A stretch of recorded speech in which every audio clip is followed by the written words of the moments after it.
Okay, this is the marker float we're going to make. It doesn't look much, but this is a battle scarred one, made from a ping pong ball, cork, got some reflective tape for use at night, but that's been a bit painted over, but that's what we're aiming to make today.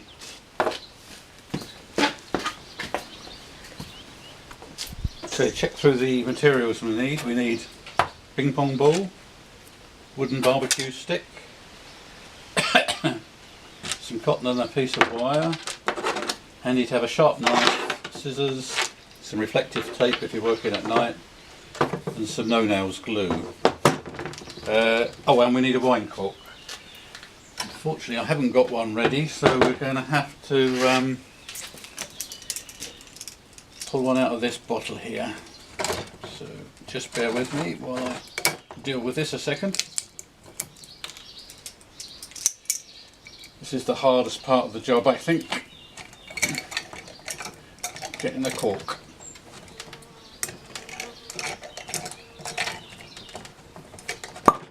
Voila! So easy. Cheers.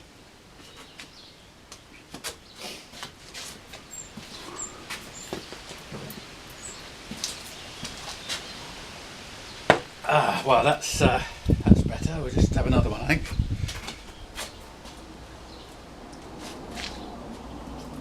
Oh, right. Ready? One more.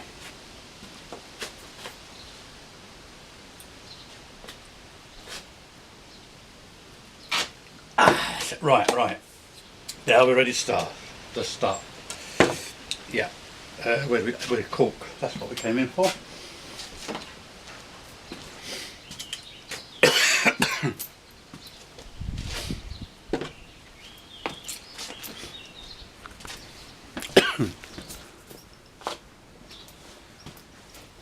Okay, well we start by bending the wire into a nice shape to form an eye.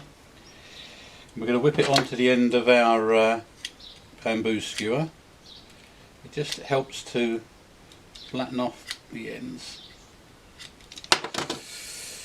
And we're going to whip that on like that with just a piece of black thread.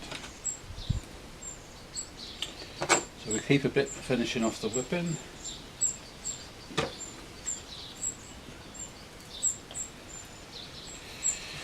There we go.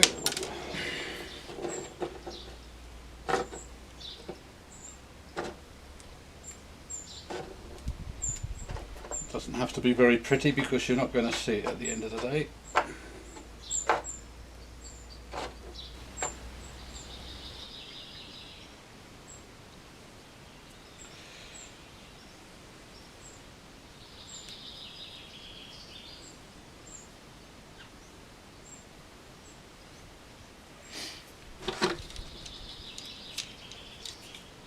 There we have it, very crudely on. Just like to seal it off with a bit of no-nails.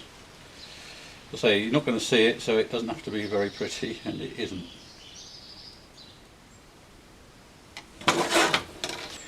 Okay, we have the eye on the end of a bamboo skewer. We just push it through the ping pong ball and push it right into the ping pong ball like that. We've got an eye on the end. Now we're going to put the skewer through the cork, but where the cork fits onto ping pong ball, it helps just to carve out a little piece of cork, a little hollow, so it makes a better join. Again, it doesn't have to be pretty because you're not going to see it, and nothing I do is pretty. So there we have it. Bit of hollow in the end of the cork. Shove the skewer through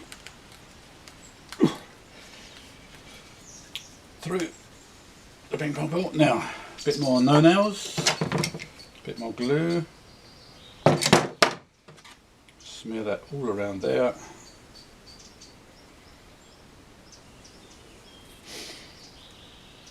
Push it onto the ping pong ball.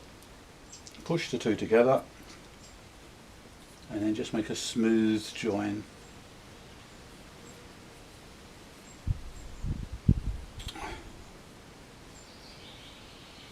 And there we go, that's the finished article. The only thing that remains to do is cut the wood, but don't cut it yet because we need to paint it. So let's do the painting. Okay, when everything's dry, simply get a can of black spray paint. You see where I've left it on the stick? That's easy to paint. No doubt blobs of paint and stuff like that, unless you're oh dear, oh dear. And then just leave it to dry.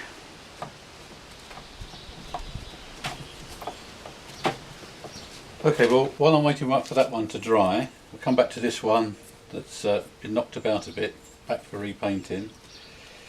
Paint it black and get some reflective tape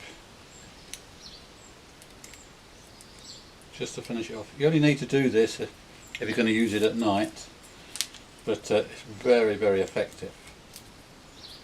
And just put a strip of reflective tape around the top. And that's the finished marker float. As I say, it doesn't look much, but I'll show you how I set it up and use it. So we have the float, we've got a nice heavy weight that's going to sit on the bottom, and we've got the counterbalance weight. This weight is going to be sufficiently heavy to just cock the float when it hangs in the water. I'll show you what I mean in a minute.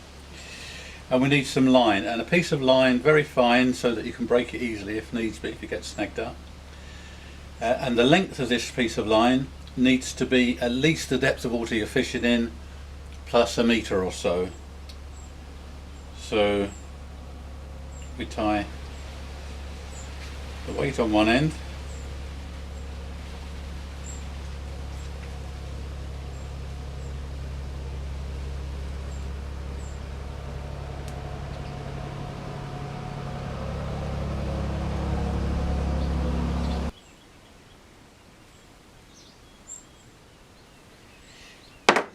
and then thread the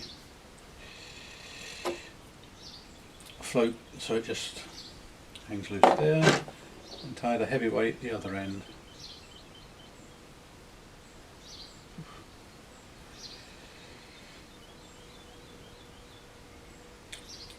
It's best done without consuming wine beforehand.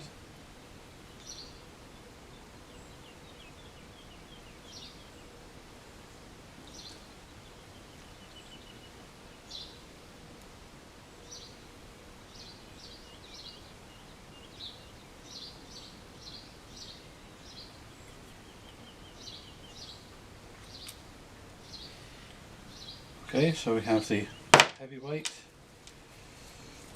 running through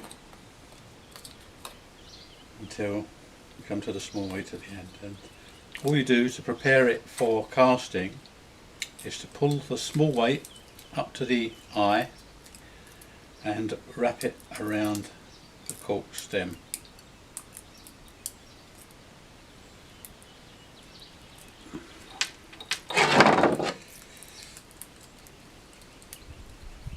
Okay, and there's your marker float all made up, ready to be cast out. And you cast it out in a spom or something similar. Okay, so there's the marker float and weights all made up on a line, ready to be cast out. I've only made it 1.5 meters because I'm going to test this in a swimming pool, or demonstrate it in the swimming pool. But normally I fish in about 10 metres of water, so I'd have about 12 metres of line on there.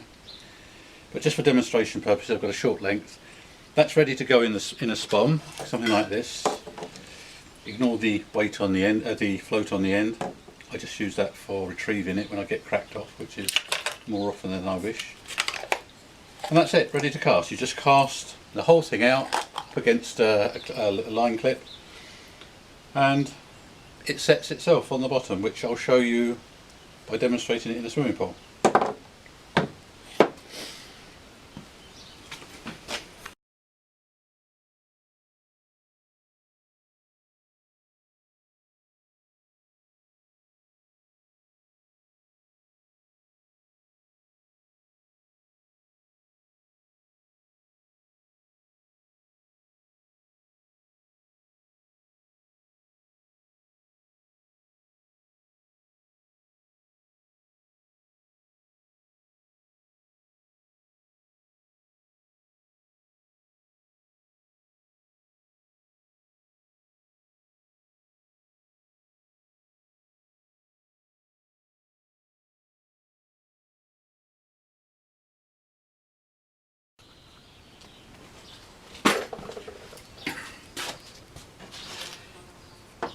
So the weight hanging down from the float method like this works in almost all situations, but there is a problem. There's always the chance of the weight tangling around the line like this. It usually very slowly untangles, and you have to wait until there's no friction and the thing can start operating properly. But if you've got a clean bottom, if you know you're sitting over weed or silt, there is a slightly better way, and that's with a cork up from the bottom. So your float is on the surface like this, and you use a floating cork to take up the slack, to adjust the float to the right depth. And the beauty of this is the rim on the cork pushes away from the line and stops it tangling, and it operates much quicker, and it's just better for me. And to operate this way, you've got the lines sliding on the float. Set it up, you just wind it around the thing, and all that lot just sits into your spom. It's a little bit bulkier, but it still works, but only if you've not got any weed on the bottom or silt to stop this floating up action.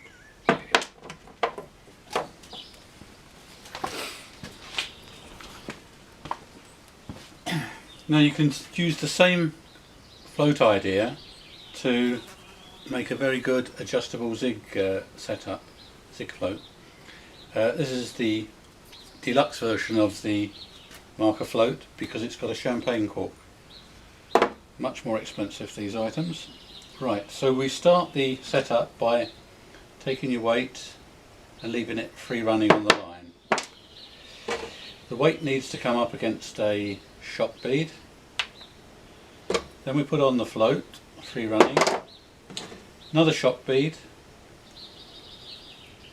and then to hold everything in place we need a float stop. So I'll put a float stop on. Last float stop. And your zig.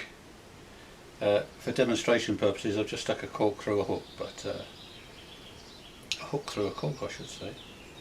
We'll just tie that on roughly. Just for demo purposes, you understand. I'll take much more care if I was going to try and catch a carp.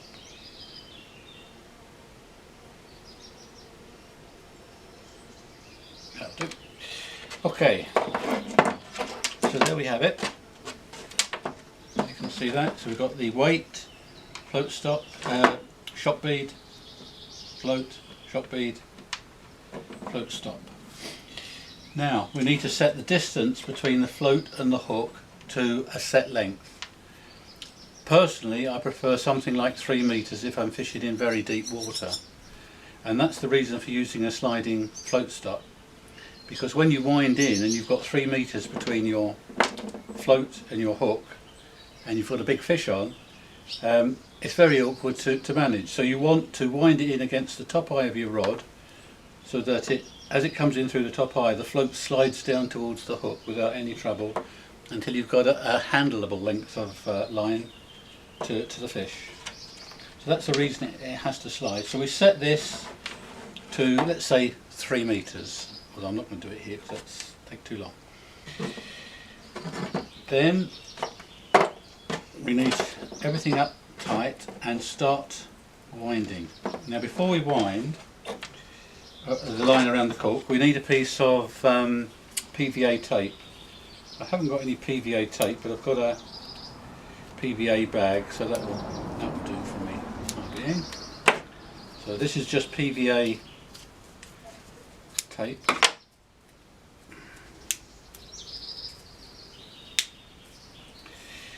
And it doesn't matter what it looks like, it's only got a...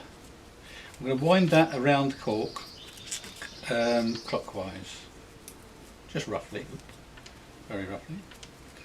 Doesn't matter what it looks like because it's going to be held in place by the line. So now we wind the line around the PVA tape like that till we get down to the hook, and then you just hook the hook of the zig into the PVA tape so that it's holding it. I don't know if you can see that. So now you can really put some pressure on that and cast without any possibility of it untangling, of it tangling rather. And you can really pull on there quite hard. You can put a lot of force behind that and get it out a long way. It's not going to come apart. It hits the water, the tape melts, the hook comes away. Oh, that's my knot.